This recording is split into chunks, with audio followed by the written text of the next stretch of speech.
periode sebelumnya Halo dinyatakan pemirsa, selamat demisioner berjumpa terlebih kembali dahulu. dengan saya Argo Nah, baru kemudian secara teknis ya Kali akan ini masuk saya pada prosesi mengikuti pemilihan calon musyawarah ketua.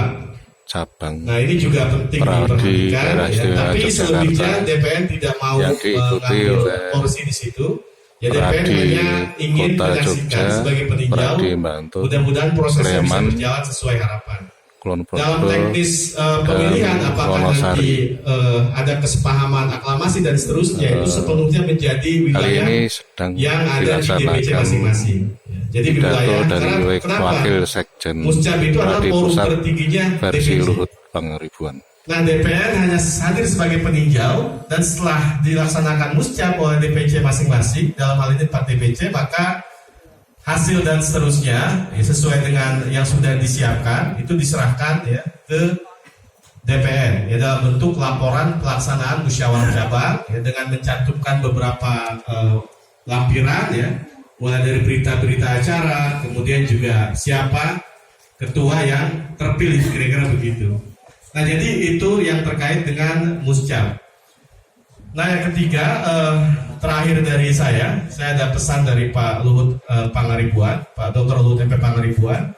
Jadi bahwa hari Rabu ya 23 sampai 25 Agustus DPN ya bersama dengan ketua-ketua DPC atau pengurus di tingkat cabang akan menyelenggarakan rapat kerja nasional ya. Di mana rapat kerja nasional yang sebelumnya kita laksanakan secara online atau secara daring, tapi dalam rapat kerja nasional di tahun ini kita selenggarakan di Batam ya berdasarkan hasil pleno DPR. Nah, yang paling penting nanti kami bahas di dalam Rakernas yaitu bagaimana peran organisasi advokat dan advokatnya diperkuat, kira-kira begitu. Jadi lebih pada penguatan organisasi. Maka rapat kerja nasional Peradi tahun 2023 mengambil topik tentang menyongsong RUU advokat ya. Untuk apa? Bahwa kemudian advokat adalah bagian dari kekuasaan kehakiman. Nah, ini penting ya. Kenapa demikian? Karena kita merupakan subsistem dari yang disebut dengan criminal justice system atau kita sebut sistem peradilan pidana. Nah, jadi kita dalam konteks kekuasaan kehakiman, nanti Pak Kamal Firdaus juga bisa menambahkan ya bahwa tidak hanya advokat diambil sumpahnya oleh Mahkamah Agung melalui Ketua PT, tapi bagaimana kemudian kita coba kembali ya mengilhami ya basic ya hal yang paling natural dari advokat. Siapa sih advokat? Kan pada dasarnya atau pada awalnya advokat ini kan dia merupakan kantor balancing force ya atau kekuatan penyeimbang, di mana kedudukan advokat dalam sistem hukum peradilan pidana, maka dalam proses teknis penyelenggaraan kan dianggap sejajar, sama-sama menggunakan toga dengan jaksa ya atau dengan penuntut. Tapi kemudian ada yang berdiri di tengah-tengah. Siapa dia? Majelis hakim. Nah, jadi undang-undang advokat, maka kalau kita baca baik-baik dalam pertimbangan kan dijelaskan bahwa advokat itu adalah ya, dia diperlukan dalam rangka menjaga kekuasaan kehakiman. Supaya apa? Supaya kekuasaan kehakiman bisa berjalan dengan independen dan mandiri ya tanpa campur tangan pihak manapun termasuk pihak kekuasaan. Maka diperlukan profesi advokat. Supaya apa? Supaya kebenaran bisa ditegakkan, keadilan bisa ditegakkan, hukum bisa ditegakkan, termasuk hak asasi manusia. Nah, maka kemudian advokat juga bisa dikualifikasikan sebagai orang yang memperjuangkan hak asasi manusia, ya, the guardian of human rights, kira-kira begitu. Kalau Mahkamah Konstitusi penjaga kekuasaan konstitusi, ya. Tapi kalau advokat yang kita perjuangkan adalah hak, maka tidak salah kalau dalam undang-undang advokat disebutkan bahwa advokat dalam menangani perkara yang tidak boleh membeda-bedakan suku, agama, pilihan politik dan seterusnya.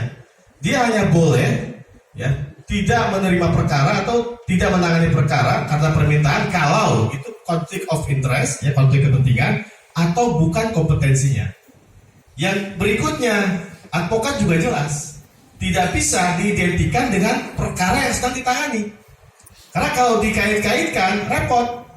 saya sedang tangani perkara tipikor, nanti isunya saya pengacara koruptor dan seterusnya. Nah, labeling terhadap profesi tidak dibenarkan karena basic advokat adalah menjaga hak-hak hukum ya.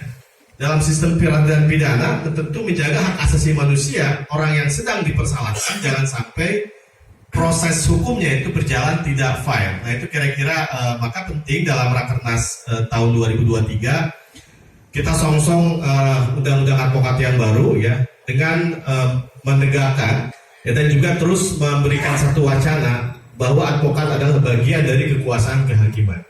Nah ini juga penting untuk memperkuat posisi kita semua, baik organisasi maupun advokatnya.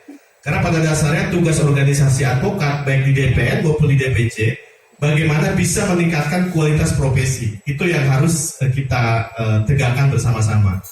Sekali lagi saya ucapkan, selamat menyelenggarakan musyawarah cabang. Semoga transisi kepemimpinan, ya, transisi demokratisasi bisa berjalan sesuai harapan kita semua dan menghasilkan ketua yang tentu bisa melanjutkan hal-hal yang sudah dicanangkan oleh ketua sebelumnya. Terima kasih. Selamat sore. Assalamualaikum warahmatullahi wabarakatuh.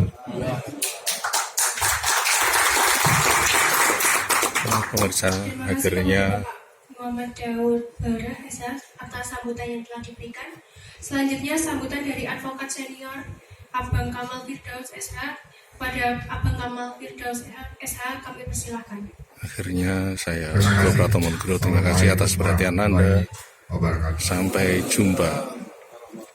Saya izin pindah Daud Bara.